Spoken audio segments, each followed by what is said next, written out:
Welcome to this episode of Profitology with Perry Jeffries, the podcast where we cover the numbers, systems, and strategies that entrepreneurs need to know in order to generate and maintain profit, not only in their businesses, but also too in their family and their finances. So thank you for joining us today. My name's Perry.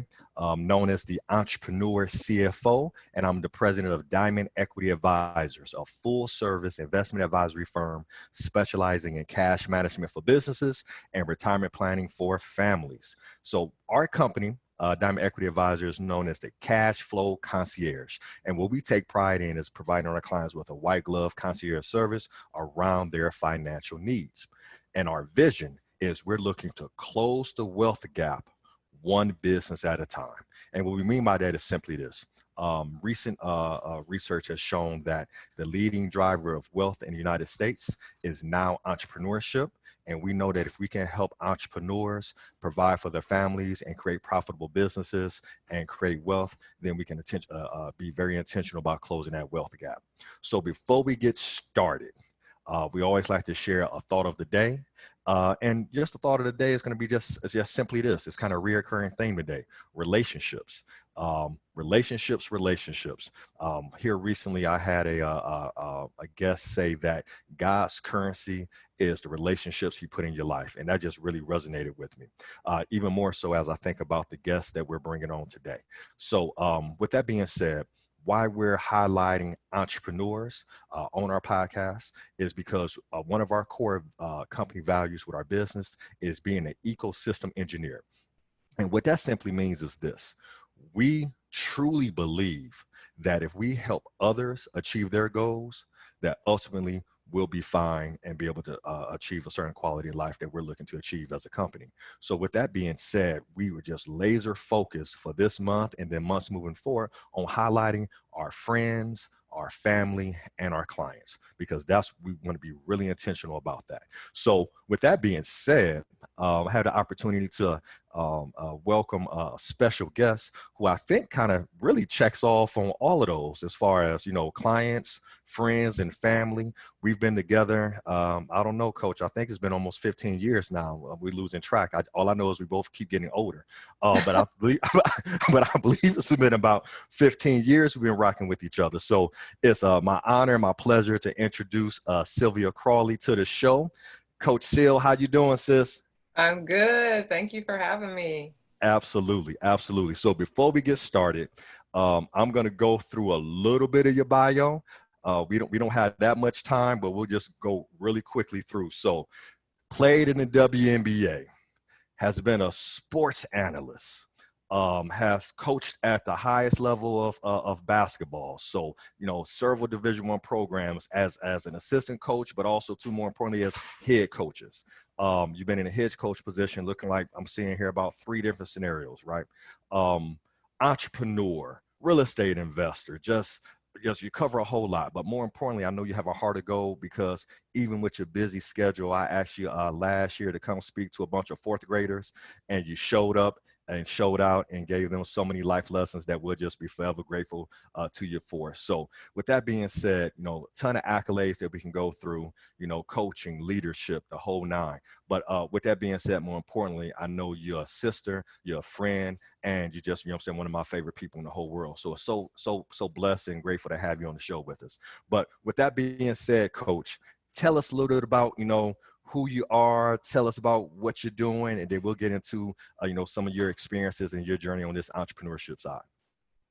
Well, first of all, Perry, I think we date back to when I was at Ohio University. Is that correct? Yeah, right. Yeah, was it Ohio U? I think even before Ohio U, because I remember driving down to see a game down there. So it was even before Ohio U. So that must have been around 2008. Okay. 2008. Yeah. We pushing almost like 20 years. Yeah, man. Yeah, it's not a game out here. So yeah, who am I and what do I do? That's a loaded question. First of all, I'm a child of God. There it is. I understand where my blessings come from, and it's so good to just be able to cast your cares on somebody, because the things that I've done throughout my lifetime came with an enormous amount of pressure. When you play professional basketball and your job depends on whether or not you make this free throw, and basketball is 80%, over 80% mental, in my opinion. That's a lot of pressure. It's a lot of pressure. As a coach, it's a lot of pressure on you. Everybody in the stands think they know how to do your job better than you, right? So they're screaming it out in the stands like, sub, time out.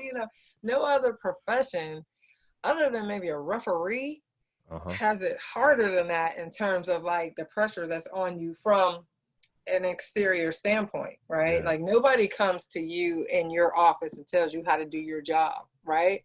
Right. So the ability to have an outlet, a higher power, which I call God, to be able to cast your cares upon and just keep rolling as if you didn't miss the last 10 shots, has helped me tremendously over the years. So I like to first be introduced as a child of God, and then all of my accolades are a byproduct of that fact. Love it. Right. Love it. So I come from a small town, Steubenville, Ohio. So I'm just kind of small town type of girl, but I've lived in some major cities, from New York to Shanghai to Seoul to like you name some of the biggest cities in the world. Like I've lived there before, but I always appreciated and prefer to come back to like just small town, small church, very intimate setting, because I was very privileged to grow up with a real village.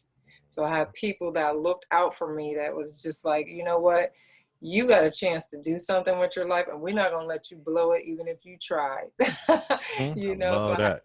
I had some incredible friends that just pushed me to be who I was and not dumb myself down. I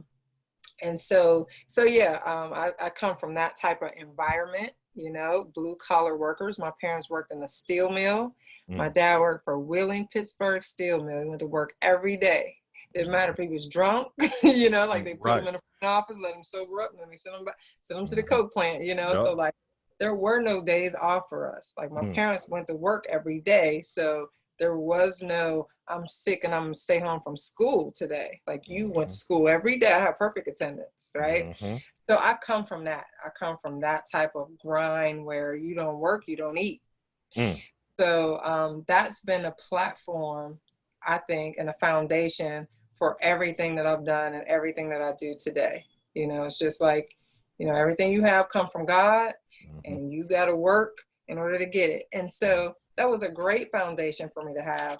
But I find in my adult life, some of those mindsets I've had to correct and change because they were stumbling blocks for me as well. So a blessing and a curse type of thing, right? Great foundation to have.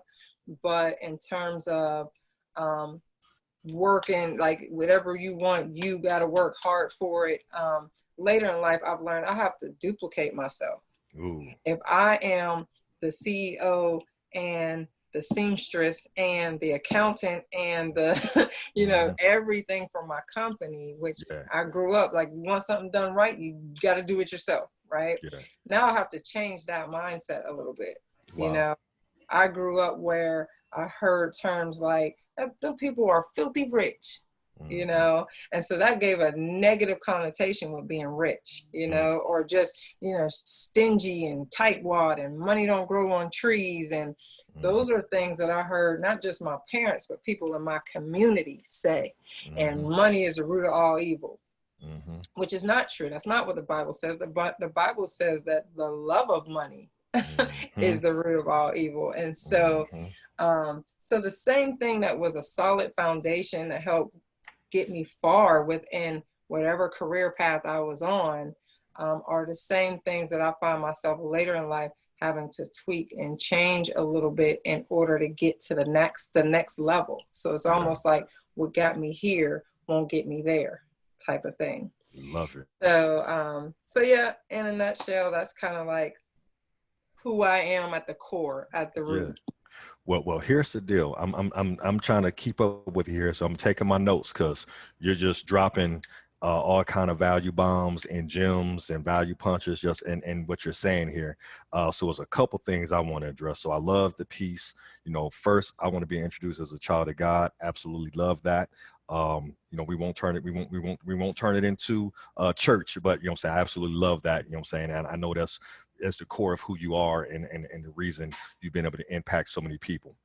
Something you led off with talking about the mental pressure of being an athlete, a professional athlete, playing like the highest of highest levels that you can play at, and also to coaching, 80% being mental.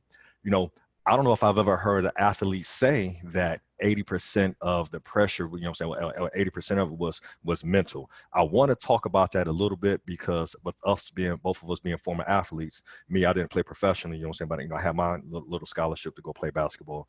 With that being said, I believe entrepreneurship is also 80% mental, which you've pretty much have said, with respects to, correctness of mind, mindsets, but the foundation that you have. So I'm going to dive a little bit more and kind of unpack this, coach, as far as, the 80% being mental. And do you also see where that kind of carries over into entrepreneurship as well? So just kind of tell me your thoughts on that. Well, I think I can just speak I think sports, but I'll just say specifically basketball is over 80% mental, because you can have all the talent in the world, you can have all the skill in the world, but if you don't believe in yourself, believe that you can actually execute these things, then the training and the practices mean nothing, right? Wow. So I think you got to have a combination of it all, but it's all capped off with confidence. Gotcha. And so, just that's why people trash talk, because they're trying to get into your mindset. And I was a huge trash talker. Like I use that to my advantage. Me too. so much, because if you could get into somebody's head, then the game is over before it even started. I was one of the few women in the country who could slam dunk. And that was a huge intimidation factor. Like I weighed $105. So, I mean, there was nothing I was going to do to like rough you up. Right. But in the warm-ups, I would dunk just to intimidate the other team. And they're like, oh, Lord. The other team will be lined up at half court. They're supposed to be warming up while we're warming up. They're at half court watching me dunk. At North Carolina, we have 4 people on our team who could dunk. So we'd line up behind each other and just bam, bam, bam. So by the time it got to the jump ball, and I was the center, so I would hear my man saying, "You want me to jump ball?" And the coach was like, "Yeah, you." Jump. And I'm like, "Yeah, you gonna jump ball? It's me. come get this work." I heard them say that game. We might as well not even play the game right now, Yeah. So, and I played with Marion Jones, who was like super fast. So Olympic sprinter. Super mega athlete, right? Right. She wasn't the best offensive player when she first started playing because we played her out of position. She played point guard for us, but she's really like a small forward. Okay. Yeah. She's like 5'10", right? So so defense was her strength when she first started as a freshman at North Carolina. Well, she would rip somebody, go score a layup. Nobody could catch her. I'd hit the floor, and when I said defense, that meant like we're gonna get a steal. Right? We would do some stuff that our coach wouldn't even. Somebody would just go trap. We all rotate, and so I'd hit the floor and be like, "Get him again, Marion," and she picked the girl and go do a layup. Oh. By the third time I hit the floor, the girl would call her own timeout. The point guard would be like, "Timeout." But it was just like getting into the psyche of the other team. The psyche and the mindset. We fed off of that. And so to this day, I could smell fear miles away. Yeah. I could see it. If there's a look in your eye and I see it, it's over with. Because now I'm going to turn up the defense on you. Like we're intensifying that defense times 3 because we got you right where we want you. Right. Yeah. And so that was the mentality that we had when we stepped out on the court. We like to refer to ourselves as the Fab Five of women's basketball because no doubt. We had, white players, black players, all of us were talking trash. We had a 3-point shooter Oh my goodness. The other team would say, don't leave the shooter. She should have thrown and be like, didn't they tell you not to leave the shooter? Don't leave the shooter. And we just crack up running down the court. But all of that was just the mental part of the game, you know? And then the reason why I love trash talking so much is because when you talk trash, or even just talking on the court, not necessarily trash, if you're talking on defense, if you're talking on offense, your actions have to match your mouth. If you're saying weak side, blah, blah, blah, blah, you gotta cash that check. Yeah, your actions gotta follow it. You can't talk trash and play like garbage. Right. So some people do though. And those you'd be like, what are you talking about? Yeah, go sit down. It's the rules of trash talking. You can't talk trash and play like garbage. So whenever I talk trash, it made me elevate my game to another level. That's how I literally got myself up, was just talking trash. Because now it's like, all right, come on, Sylvia, you got to bring it. You can't be talking trash and out here garbage, you know? So, and I think when you're talking on defense, you got to do what your mouth is saying, you know? You got to be weak side if you're saying weak side. You got to be denying if you're saying deny, blah, blah, blah, blah. Yeah. It makes you a better defender when you're talking. Whether it's you talking in a positive way or negative way, talking just helps, period. So this is so powerful on so many different levels here. So we're talking about, you know, the sport of basketball, which we both love and have devoted so much of our lives to. But that same self-talk and that mental fortitude then flows over, I think, into the personal side, but also too into the business side. So with a lot of our listeners on the Profitology podcast, you know, they're looking at, you know, how can I improve the profitability of my business, or how can I, you know, achieve that wealth or that financial freedom that people are talking about. But in hearing you say this, I didn't realize that I do this myself, that self-talk. And because, you know, that was me, you know what I'm saying? Like, I'm good to go. You know, I played under Coach Van Gundy, and I remember one game, you know, I'm having an okay first half. I may have had like 8 points in the first half or whatever the case may be. And the second half, we come out and this kid comes down, scores on me and screams at me, D up. And it's like a switch kind of, and I think I ran off, I have to look at the article, I ran off maybe like 14 points in 2 minutes or 3 minutes. And coach is like, at the end of the game, like, P, what happened? He was out there talking trash, coach. You know what I'm saying? And it just, boom. So I learned that was my switch.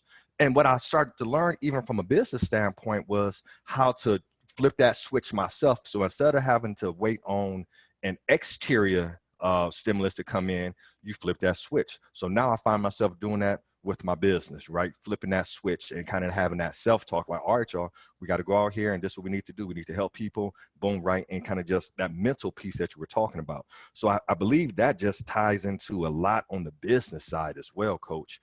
Absolutely love that. And it's so true. So big note here is the self-talk. So I absolutely love that. Can I add one thing right there? Yeah, please. I'm big into manifesting. I'm reading a book called Manifest Now. It's my 5th time reading the book. I have it. You told me about it. I have it on my phone. I haven't hit the play button yet. I have it on my phone, Coach. I promise I can show it to you. It's on my phone in my Audible. So I got it teed up, but keep going. Manifest Now. So that book is really big on affirmations. Like it has like 10 things that you can repeat after the author when you're trying to manifest things. And I've used that when I started my company, Crawley's Creations. Yeah. But so I'm big on manifesting things verbally, like speaking it out loud as if it's already happening, the feelings that you feel as it's happening, like putting all that out there, right, into the atmosphere.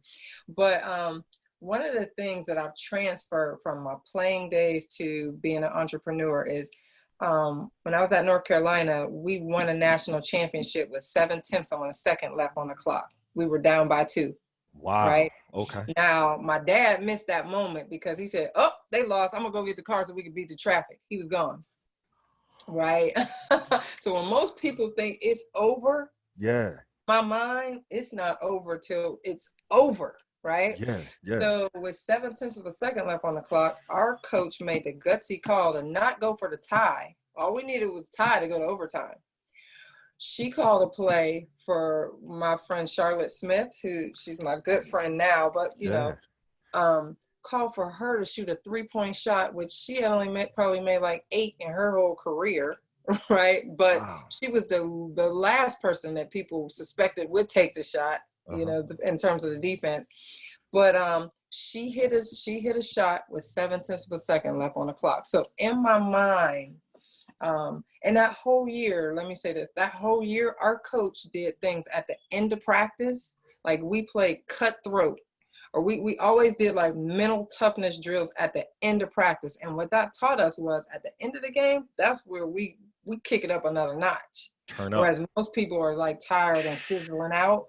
Our minds were programmed to like just go the extra mile. And so to this day, okay, like with Crawley's Creation, we made the shift during COVID to make masks, and we'll probably get into that later. I might be jumping the gun, but there will be times where the post office closed at 5. Yeah. In order for me to get there on time, I need to leave my house by at least 4:45, right? I live 15 minutes away from the post office. So it could be 4 o'clock, and my mom's like, Sil, I think you should just take the mask that you got so far and just head to the post office, because these last 4 or 5 masks, you're not going to be able to make in time to get to the post office. I'm like, Mom, when it's 7/10 of a second left on the clock, that's where the champion come out. Like, so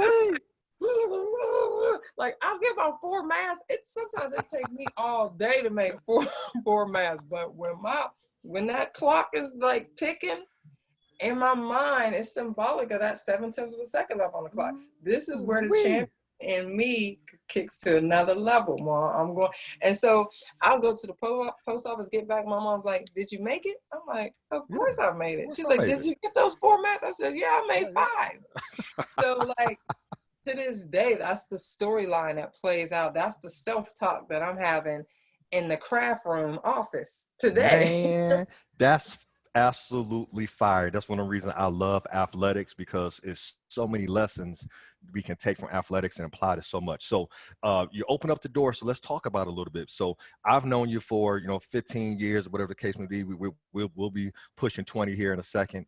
And I've always known of the entrepreneurial spirit in you, right? So you had, different things you were doing and whatnot, everything always aligned with who you were as a person. Just always admired that about you. But here recently, the Crawleys Creations, saying that's your newest venture. Tell us a little bit about that and what that is and why that started. And then we definitely want to get into kind of the pivot, because I know a lot of folks listen to this, depending on when they listen to this episode, we're still in the middle of a pandemic here in 2020, right? And so let's talk a little bit about, where the business came from, how it started out, and then a little bit into how you've had to pivot the business here recently. Okay, so, after I played basketball, transition into coaching. And while I coached, and this probably was going on when I played too, now that I think about it, but I always had an outlet. Like for me, ball was life, but I had an outlet. Because I think if you, for me, if I just dwelled on the last game and all the things I did wrong and how many points I didn't score, like I needed something to get my mind completely off basketball. So I would come back the next day, refreshed, recharged, and ready to go. It's a new day, right? And so I always did like some kind of, when it came to things creative, that was just my hobby. That was my passion. That's what I love to do, even if I didn't get paid doing it. So I would be at home making a prayer stool, or I would paint some pinstripes on the wall and the lines would be perfectly straight. Or I would make an outdoor grill, and I'd post stuff on social media, and people, or I would post like a how to make this video. And people would inbox me and be like, take that down right now. You need to be charging money for that. Like if you charge $65 for that, I'd buy one, Or people would just say, can I send you money and you make me one? I'm like, no, this is not for sale. This is for my house. I'm just showing you what I'm doing. Yeah. Me and my friends had a craft night together. We had fun. I just decided to show it, Yeah. And so it was just something that, while I was coaching, when I came home, I devote maybe an hour or two, and I do that while I watch Sports Center. I might be doing a scouting report, watching some film, but I'm like sewing some buttons on something. Yeah. So when I finished my career as a coach, my last job was at the University of North Carolina. The head coach retired. Once a coach retires or resigns or anything, the rest of their staff goes. You know how that works. So it was just like the next logical move for me was to do this full time. So Crawley's Creation was birthed out of that. It was just a hobby, but I said, hey, there are people that are willing to pay me. And I kind of did it on the side. As I was coaching, people would pay me to make something, make this, make that, make them some wide leg linen pants, you know? Yeah. So I said, let's take this full time, you know? And so when I did that, it took, you know, I went through the whole, get your business license. You gotta, you know, get it incorporated. Get your EIN number, all of that jazz. All of that stuff. I was like, Sylvia, you gotta do this right, because God can't bless a mess. That's a nugget. Ooh, we can stop the call right there. We can stop the call right there. But keep going. God can't bless a mess. Go ahead. Bless a mess, right? So get your ducks in a row, get everything in line. And I rented out office space in WeWork. So I had a virtual office. I was doing all the administrative work to that. I started my Etsy page, website, all that kind of stuff. And then COVID kind of hit. Yeah. Kind of shortly after that. And it was just like, wow, this is not the best time to start a company. So I immediately applied for the small business loans. You had to be in business for at least 2 years. You had to have employees. I was my only employee, right? So I didn't qualify for that. I didn't qualify for a stimulus check because I worked at the University of North Carolina before that, and I made too much money, right? So I didn't get that. I got denied for unemployment. So it was just kind of like, I can't catch a break right now. What am I going to do? Well, my mom and I were watching TV, and they said, if you know how to make clothes, we're asking that you make masks, because the University of North Carolina hospitals have run out of masks. And we're looking for volunteers. And if that's you, email this address, right? So we wrote down the email address, we emailed them, and then they sent us like a list of things that we had to do, right? You had to wash the fabric in Dreft laundry detergent. Which you use for newborn babies, because you don't know what kind of allergies people are going to have, right? We had to remove them from the washer and dryer with gloves on. We had to make stuff with masks and gloves on. And then we just volunteered and donated them to like some frontline workers at UNC hospitals. Well, then people started hearing that I was doing that and started asking me if they could cash out me to make them some masks. So I'm like, okay, let's recoup the money that we used to like donate these masks to the hospital. Let's just recoup that money back. So we started doing that. Well, Perry, like everybody needed a mask. They started mandating for, you can't even everybody go without a mask. So I was like, this is unbelievable. Now I'm wanting to make rompers and dresses and pants and slacks and ties and stuff for men, but we're making masks and it's working. So I'm like, all right, let's just roll with it. So that's kind of where we are. We started doing the head wraps with the mask piece. We started Father's Day shirts with the mask. We do Father's Day bow ties with a mask to match. So now we got to the point where we're like, okay, we can't make masks forever. Like eventually COVID will go away. Now I believe it's going to be here for a long time. But in the meantime, I've spent the last maybe 3 months thinking about, and actually meeting with you about how do we turn that corner. One of the greatest things I ever did was join your mastermind group, right? Small investment, high return. In that group, I got 360-degree feedback. Like put me on the hot spot. We had to sign up. I'm the idiot that signed up for the very first one. I'll go. I like had a flashback of like my playing basketball days where they need 3 volunteers, and I'm like, we need somebody to hit the free throw. I got it. Come on, let's go. That go-to mentality. I was like, I'll do it. And then as it got close time to the meeting, the Zoom meeting, and you had like a little questionnaire we had to fill out, I was thinking like, I need to see some other people do this first. Like, where's the volunteer to go first? I was like, all right, so you out there now. I think I might have texted you and said, you did. Can I change to go next week or week after that? You're like, no, coach, it's all right. It's all good. It's going to be fun. Watch. So I got out there, and I was nervous because I felt like I've just started this company. You have some people that were like 6-figure trying to become 7-figure companies. And I wasn't even at the 6-figure mark, you know? So I was like, I don't even think I belong in this group.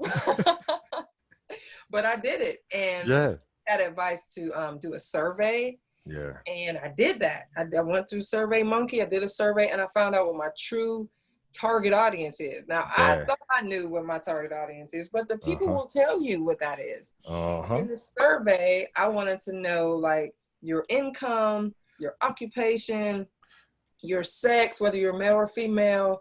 And I found out, like, a lot of stuff from that survey. And then I asked them a question: what would you like to see Crawley Creations make in the future? Ooh. That way, that takes the guessing game out for me. Because I would make stuff over here, and I'd be like, oh, I'm going to kill them with this. Like, this fire. Wait till they see this. This right here, fire. And I posted, it'd be crickets. Like, my mom's like, did anybody buy one? I'm like, no, not yet. But they're going to come. Some people don't look at their Facebook first thing in the morning, Ma, you know? And then other things where I'll be like, I would never wear this, but hey. Yeah, right. I just put it out there. That's the thing that would blow up. Yeah. So I was like, okay, let me just stop guessing what people want and just ask them what they want. That's it. Another thing that helped me was, like, don't try to reinvent the wheel. Like, there's nothing new under the sun. Everything you're doing has already been done. So figure out who's doing it well. Like, I took an Etsy class. I have a website. I don't even want to go to my website, P, because Etsy is just so dope for me right now. Yeah. But Etsy, you can go on there and do a search for, like, best-selling face mask or whatever it is you want. Like, that sweater you got on, best-selling sweaters. Yeah. They'll pop up. Now you look at what the title of that is. It'll say triple layer face mask made in the USA. There's something about that title when people are doing a search that theirs pop up first. Boom. Right? Yep.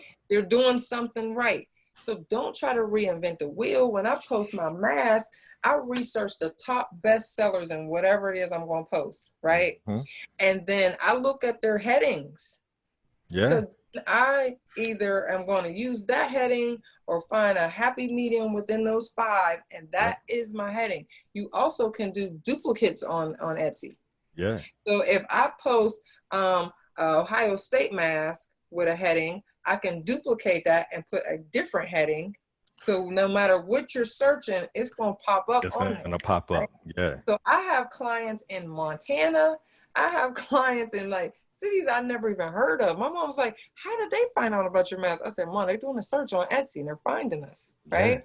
Yes. So it's just bananas, but just not reinventing the wheel. Yeah.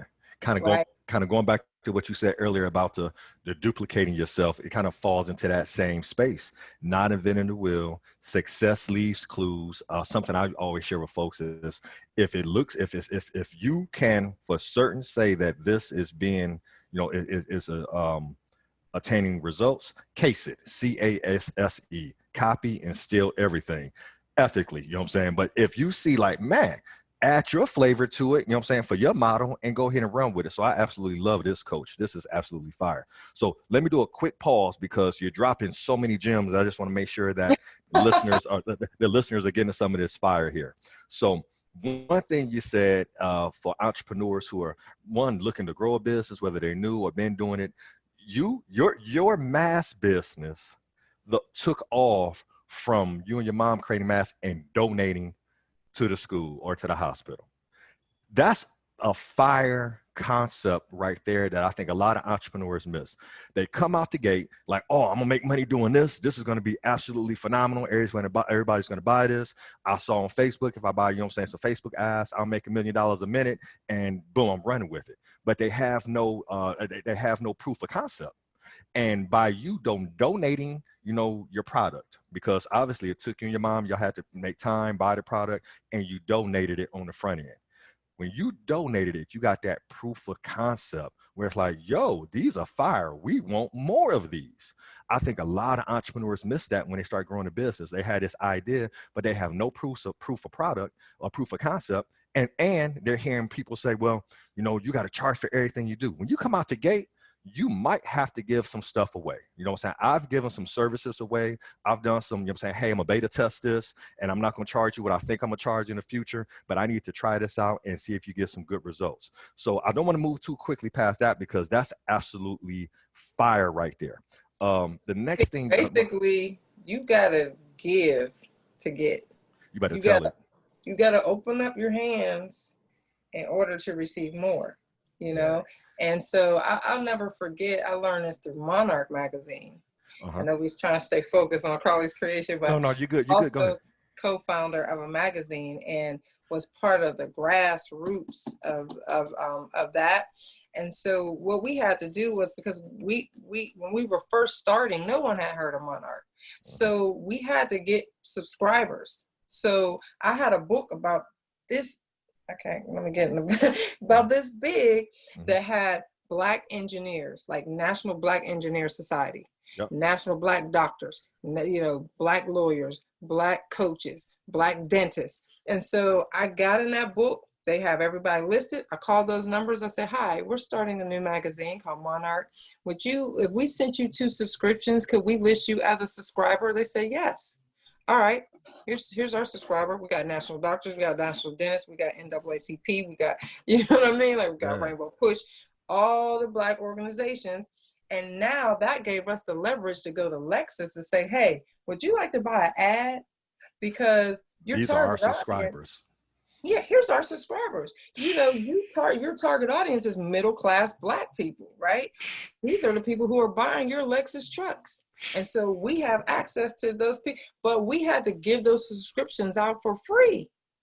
Man. Now we have over 350,000 subscribers. You know what I mean? Yeah. But we got to start somewhere. Yeah. That's you know fire. What I mean? So it was no different with Crawley's Creation, with the mask. Like we just started volunteering and we perfected our product in doing that. Like they sent an email exactly what we needed to do to make these masks like pass inspection. Like they inspected our masks, right? Yeah. And so now everybody else is like, oh, they make masks that's good enough for the hospitals. I want her mask. I want her mask because that's a legit mask. Right. Yeah. So now pay $15 for a mask, and I know that's on the high end, but Etsy's taking a fee. I gotta mail them to you first class with a tracking number to make sure you got it, because if you don't, now I gotta mail out another one. I'm losing money, right? So there's expenses that you got to pay for the envelopes that I'm sending them in. I'm sending you a thank you note in the package. You know, I'm putting the mask in some plastic. All that costs, right? But I can charge what I think I'm worth because the hospitals thought they were good enough for their frontline workers. And if it's good enough for the frontline workers, it's good enough for you going to Starbucks, which leads into something, right. Which leads into another piece you said right here. I want to make sure we don't breeze by too quickly here, is God won't bless a mess. So the deal is understanding, and it just frustrates me so much when I'm seeing this with entrepreneurs, especially on the financial side and things of that nature. Y'all, you gotta get this thing buttoned up, but don't lean upon your own understanding all the times, because sometimes you need to ask advice. So when we kind of looked at, you spoke about the mastermind group. What I love about those mastermind groups is that you can condense time frames. You ain't got to try to figure this out on your own. So in one of our mastermind sessions, with you being in a hot seat, you mentioned, hey, do a survey. Go to the people who already love your stuff and ask them, what would they like to see? What do they like about it? Who are they? And now you can move forward with that whole piece. So if the people who are buying from you already said, yeah, I'm buying the mask from, but yo, I would like to see this next. You already know what to create, right? So you save yourself time, energy, and money. Our last guest said this, we was talking about system, and he said system for his business stands for save yourself time, energy, and money, right? So I just absolutely love that. But this is where I think a crazy value lies in our conversation, Coach, and something I just always admired about you, because you were somebody I looked up to. I mean, WNBA, Division I head coach, right? All of these accolades, you know what I'm saying? Multiple businesses, the whole nine. But you are so humble and that you will ask for help. I know we have almost a 2-decade relationship, but that's what was the power of the mastermind. And I remember before the mastermind, you was kind of hesitant, like, I don't know, P. And I'm like, nah, coach, we need to do this. Speak a little bit to that humility as the business, you know what I'm saying, as an entrepreneur, and why you sometimes just have to be like, yo, I need help with this, or, you know, put yourself in a situation that's uncomfortable. Speak to that a little bit. That's a loaded question. But I love to ask advice from people who are outside of my field. Yeah. I mean, I think it's important to go to people in your field that's doing it and doing it well. Mm-hmm. Like, I want to find the leaders and the champions and the people who are great at what they're doing. I'm drawn to greatness. I study greatness, right? Mm-hmm. So I think you got to have that. But I think you also got to ask people who have nothing to do with your field from day to day. Maybe a background in it so you don't have to break things all the way down, so they understand your language and all that kind of stuff, but they come with an objective perspective. You know what I mean? Like, you're in it, you're in the trenches. So I like to get somebody so what your mastermind group did for me was, it worked wonders, because you have people from all different kinds of businesses, right? Yeah. They weren't all in retail like me. So they had some ideas that I hadn't even thought of. So I love that, right? But the humbleness for me comes from, I think, coming from the village that I came from, and understanding that there were people that helped me along the way make it. Like I said before, there were people that said, I'm not going to let you blow it even if you try. And I tried several times. Like, I did a lot of just dumb stuff when I look back on it. But I had some people there that really wanted me to win, right?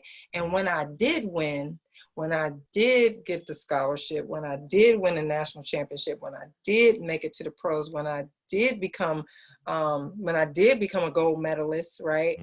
I always felt a certain level of humility, but almost to a fault. Like, I almost felt guilty for my success. Because I knew in my heart of hearts that there were people just as good or better than me who didn't get that opportunity where I come from. Facts. I had some cousins, girl cousins, that had all brothers, like straight tomboy. Ball was really life for them, right? Life for real, yeah. And in a street ball game, they tear me up.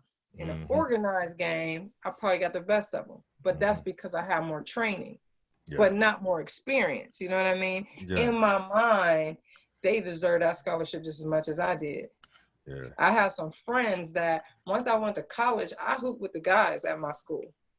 But I knew guys back in my hometown that could run circles around those guys. They just got the scholarship, right? So I knew like, there are other people that are better than me. Why was I chosen? And that has always kept me humble, and that's been a blessing to me, but that's also been a curse. A curse, because when I got money, I felt guilty for success. I felt guilty for having that money, so I would usually give it all away and have to start all over again. Right? That was a mindset that I had to change about just myself, you know, that I was worthy of success, I was worthy of money, and I wasn't bad, and I wasn't evil for having it, you know. That's a mindset change that you have to have, but it's also the very thing that keeps me humble and asking for help. So I strongly believe in mentorship, yet being mentored. You know what I mean? Say that again, Coach. Mentorship, but also being mentored. Also being mentored. And it's so important for mentors to be mentored, because I have a lot of mentees that I pour a lot of nuggets. Like, they'll call me first thing in the morning, and they all know now, like, don't call me first thing in the morning, because this is when I'm replenishing from my ultimate mentor, right? Yes, sir. Yes, ma'am. But yes, ma'am. mentors often give out so much that who's feeding you? You can only take your mentees so far if you're not constantly being fed. It's a checking account. You know, if withdrawals are always being made and no deposits, you're going to have insufficient funds. And even from that leadership standpoint, if you're going to lead, you have to always, that's a question I tell people to ask this. Hey, if before you hire a coach, ask them who their coach is, because you're ultimately going to get what their coach gave them. And if they can't say they have a coach, that's probably a coach that you want to run from, if they can't tell you where they got game from, to keep it 100. Well, they can I only love take that. us so far, right? Yeah. The ceiling to where they can take you. Yep. But if they're constantly being fed and they're constantly growing and learning, as they learn, they're going to pour more into you, and you all, right?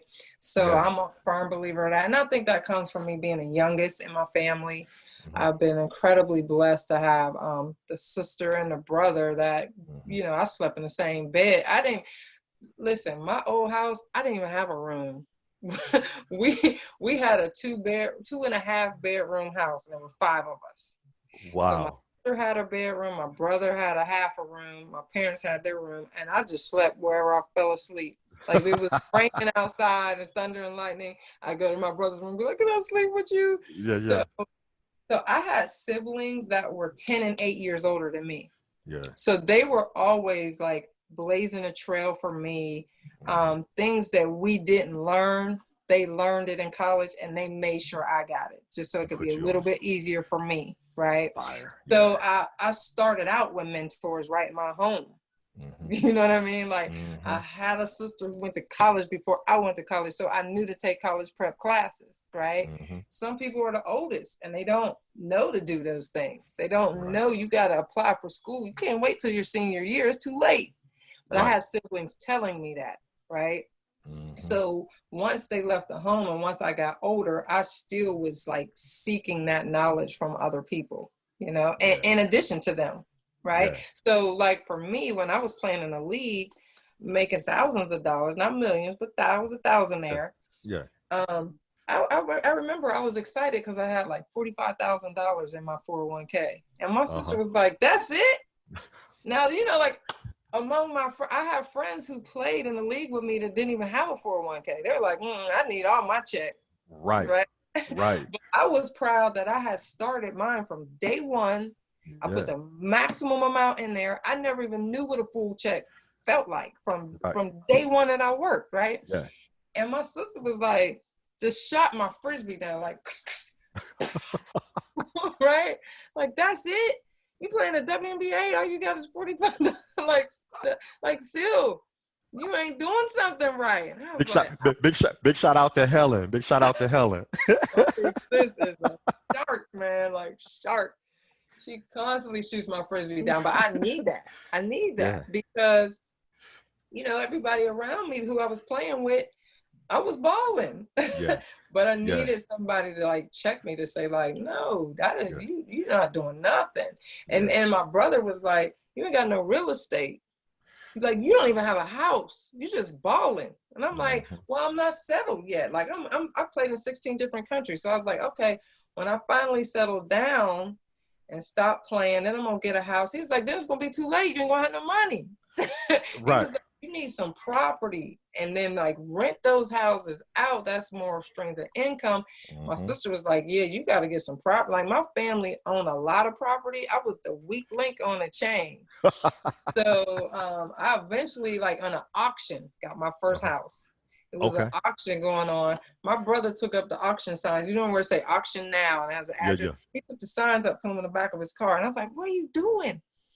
We went to the auction. We were the only ones there. About $7,500. What big shout out to Rex. You know what I'm saying? Rest in peace. You know what I'm saying? Rest in heaven.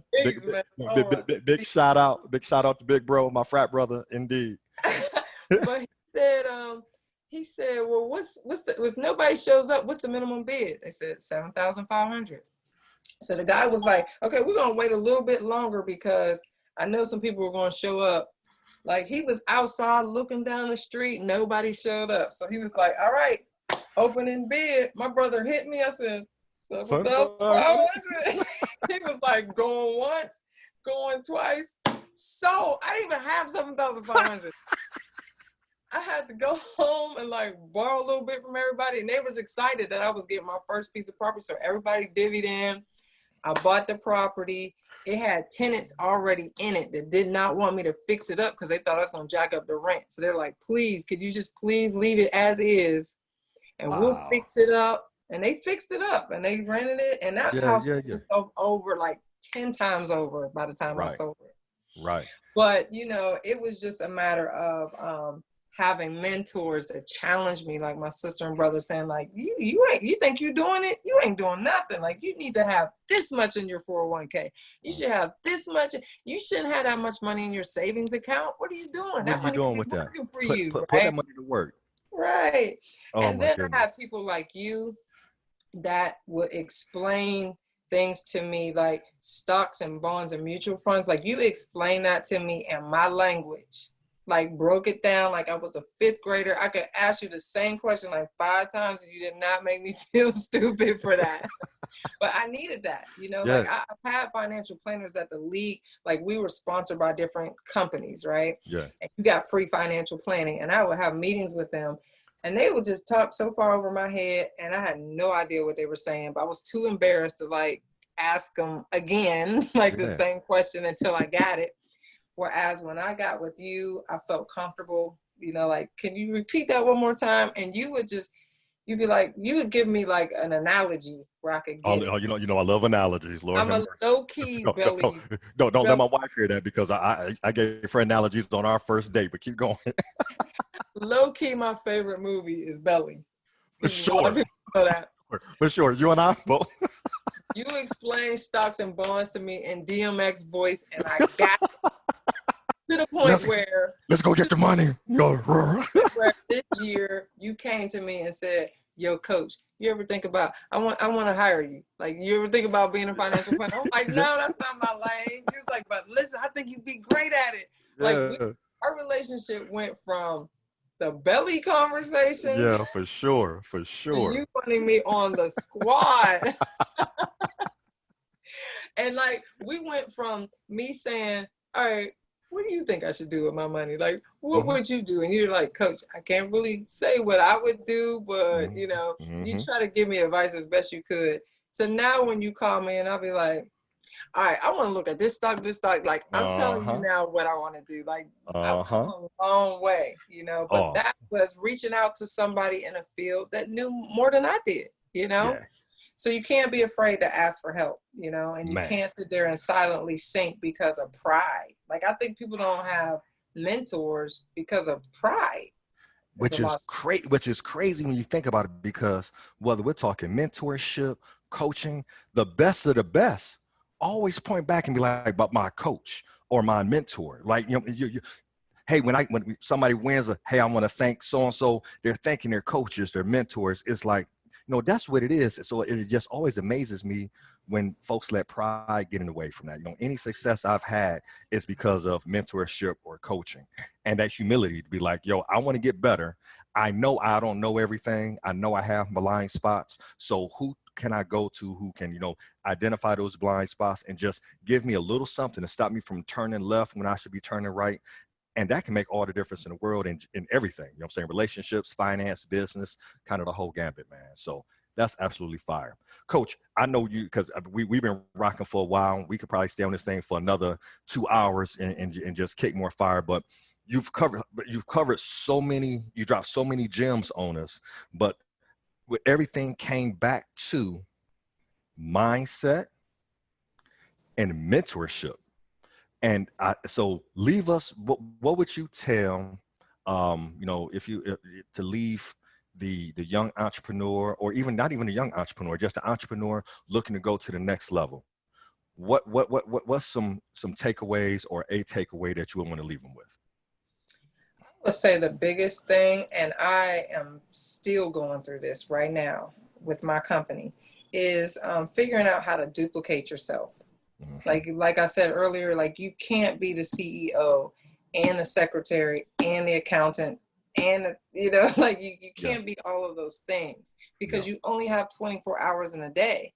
Yeah. So the minute you learn how to duplicate yourself, like I heard you talking the other day with Sasha, and she talked about SOPs. Yeah. This is like just putting on paper exactly how you do things Mm-hmm. so that you can send this to a new person that you're going to hire and say, "This is how I make these masks." Like, Mm-hmm. first I pick out the fabric, I put the interfacing on there, like step by step of what you do. Because a lot of people, like Sasha was saying, Like, there are people that say, Sylvia, I know you're so busy. Like, how can I help you? Can I help you make masks? It's like, no, I'm gonna have to teach you how to sew. I don't have time to do that. Like, I could have made 20 masks by the time I teach you how to sew. Like, I felt like I did not have time to teach people how to help me and tell them step by step. Like, I need you to kind of already know how to sew. Like, I need you to have some sewing common sense so that even if I leave out a detail, you know to just do that, right?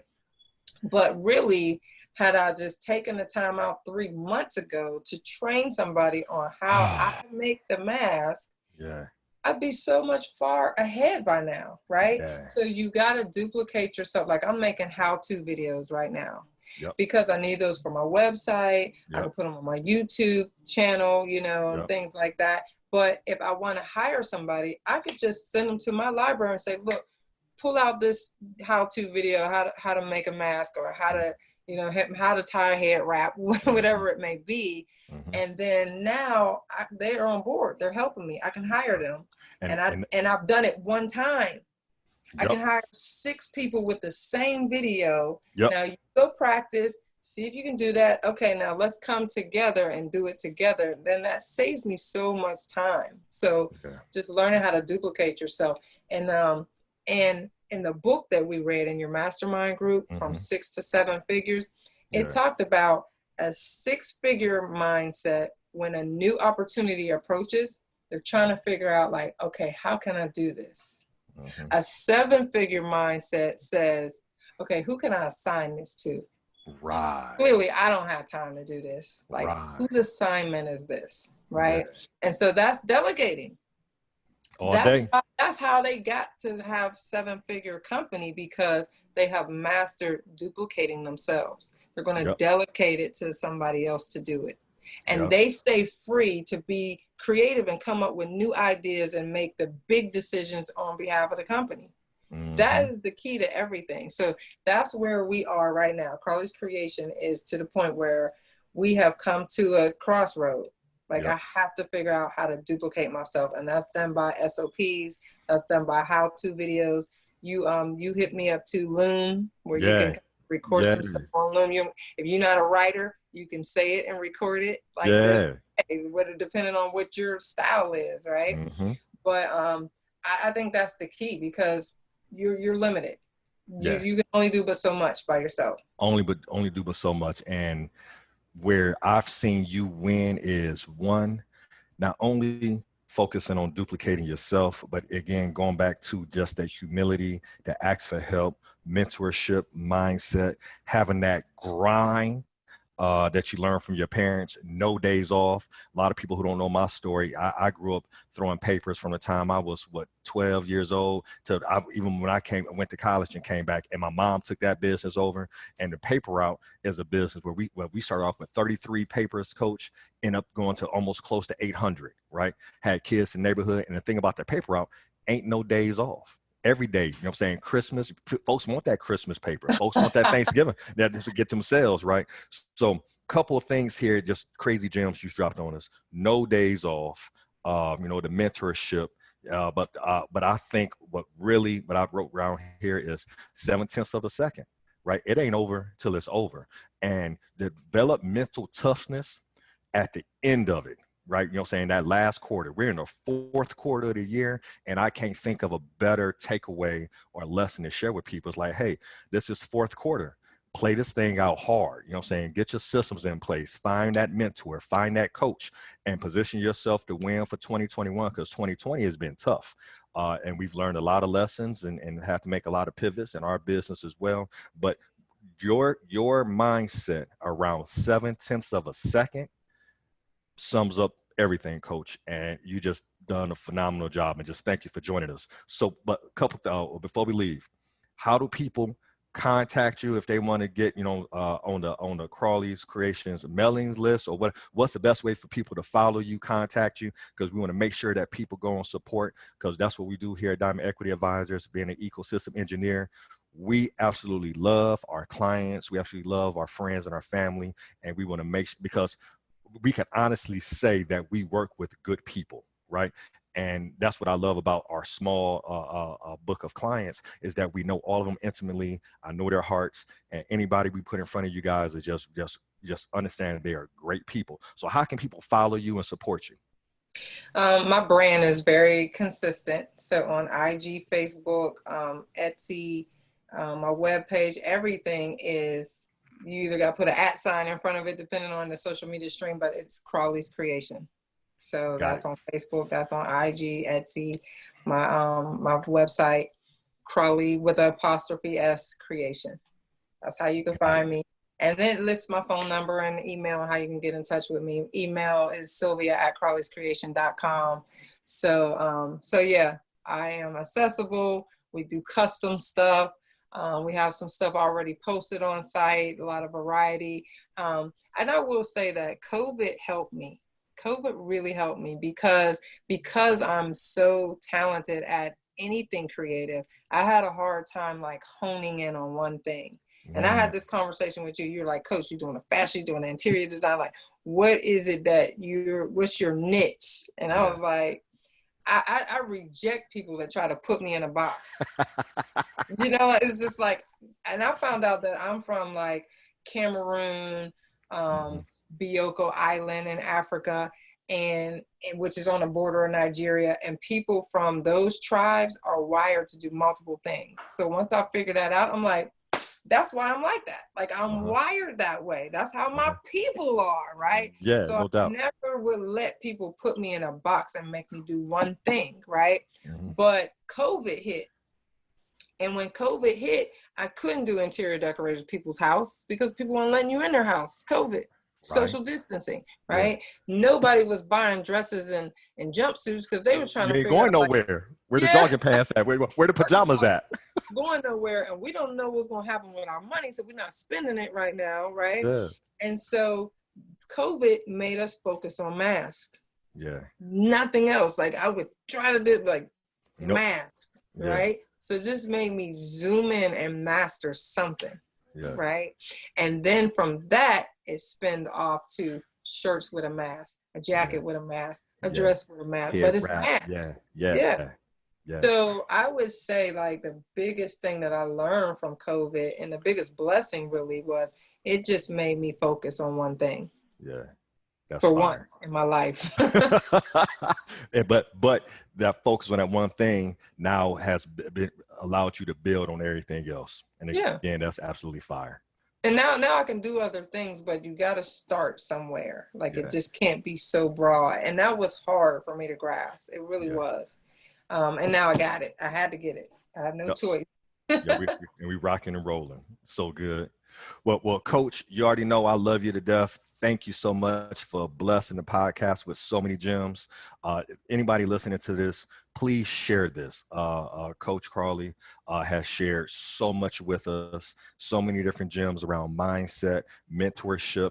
And remember, you played to the buzzer sound, 7/10 of a second. You can win a championship in 7/10 of a second. And with this being the fourth quarter of one of the hardest years that we've experienced, collectively, as a country and as a people, don't stop. Don't stop. Push all the way, 7/10 of a second. That's what's going to resonate with me. I'm not going to go get it as a tattoo, but it's definitely imprinted in my mind, Coach. So thank you for that. So hey, everybody, thank you for joining us for this episode. Be sure to go to perryjeffries.com, where you can find some of our additional content, the videos, and visit our YouTube, as well as Instagram and things of that nature. And Coach, again, thank you for joining us and blessing us with that word today. We just really appreciate you. Thank you for having me. All right, cool. Talk to you soon. Bye.